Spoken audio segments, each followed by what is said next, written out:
President Park Geun-hye has just returned from her week-long Central Asia tour that included stops in Uzbekistan, Kazakhstan, and Turkmenistan. And along the way, the Korean president secured deals to further expand economic ties in the region and garnered additional support for her Eurasia and North Korea initiatives. Right. Our correspondent Choi You-sun traveled with the president, and she now joins us for a rundown of the presidential tour. So You-sun, let's first talk about the significance of President Park's visit to this region. Well, Korea established diplomatic relations with the three countries back in 1992, and this latest trip was a chance for Korea to reaffirm its partnerships in the region and to take economic ties up a notch in line with President Park's Eurasia initiative. Last fall, the Korean leader proposed linking energy and logistics infrastructure across Eurasia to transform the global economic system and assure security on the Korean peninsula. Now, aside from the region's rich resources, a rapid annual growth in the region of between 7 and 13% and its geographical location make it attractive as a partner for Korea. During President Park's tour, Seoul first sought to speed up a list of previously agreed business projects with the region, which is abundant with natural gas and oil reserves.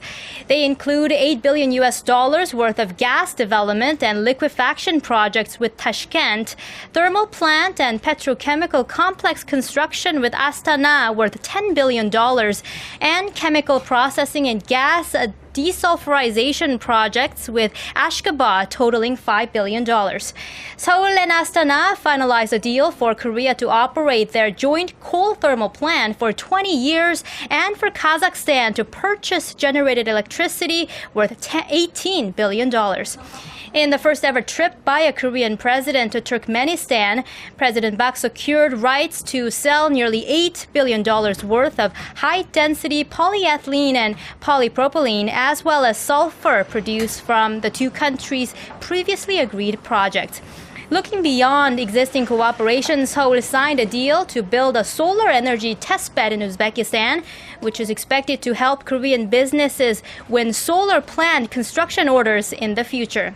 And in line with her Eurasia initiative, President Park sought highway and railway projects in the region and discussed expanding cooperation in areas of textiles, ICT, environment, and agriculture.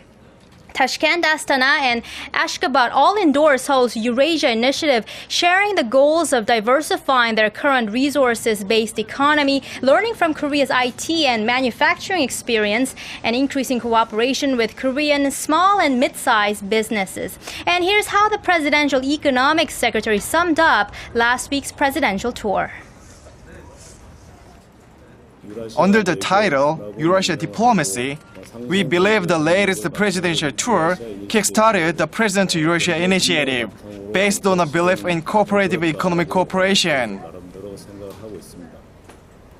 And You-sun, we understand that while President Park Geun-hye was there, she also managed to secure backing for her North Korea policies. Right. All three leaders expressed support for the South Korean president's trust-building efforts on the peninsula, which include an expansion of inter-Korean humanitarian and cultural exchanges, while at the same time keeping a firm stance against North Korean provocations. Astana, in particular, reiterated its position of not recognizing North Korea as a nuclear weapon state and pledged to remind Pyongyang about how much its own economy developed through foreign investments after giving up its nuclear arms. In the mid-1990s, Kazakhstan voluntarily handed over some 1,000 former Soviet nuclear warheads. And alongside neighboring Kyrgyzstan and Tajikistan, the 5 Central Asian countries signed a treaty back in 2006 declaring their region a nuclear weapons-free zone. In maintaining friendly relations with China and Russia, the 5 countries have attracted foreign capital and elevated their international status as peace-endorsing states. On the diplomatic front, Seoul and its 3 Central Asian partners saw the need to systemize their cooperation, throwing support for President Park's proposal to set up a 6-way secretariat.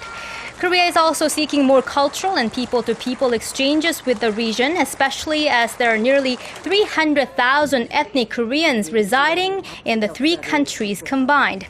Looking ahead, experts say an action plan or a roadmap would be essential for bilateral and multilateral step-by-step cooperation with the region. They add Korea should also focus on attracting investments from the region, especially with the Russia, Kazakhstan, and Belarus-led economic union that is set to launch next year. Guys?